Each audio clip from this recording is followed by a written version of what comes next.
Siamo sconvolti perché l'altra sera veramente si è rischiata la tragedia. Questa famiglia di 5 persone ha 3 bambini piccoli, la più piccola di qualche mese, e che sono sopravvissuti veramente per una questione di minuti. C'è paura perché le minacce sono state fatte pubblicamente anche ad altre famiglie vicine. Ho sentito alcuni cittadini che abitano lì in zona, nessuno ha dormito questa notte perché ci si alterna nel controllare che non arrivi qualcuno a dar fuoco all'abitazione, alle case. Non solo la famiglia colpita dal devastante rogo, tutti hanno paura in Vierigato, a Vigonza, dove da inizio anno si sono susseguiti 3 incendi dolosi.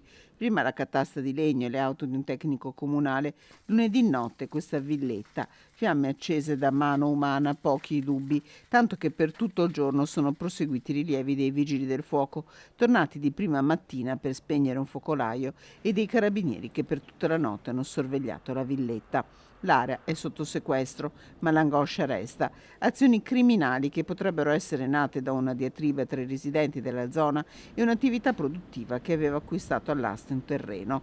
Arrivati in tribunale sono stati i cittadini ad avere la meglio, e da qui il clima è diventato incandescente. Le denunce che sono state fatte nell'ultimo anno dai residenti dicono che questo clima caldo continui ad esserci, con queste minacce, questi continui scontri tra queste realtà. Costante l'azione di controllo dei carabinieri. Sul tavolo della procura ci sono diverse denunce.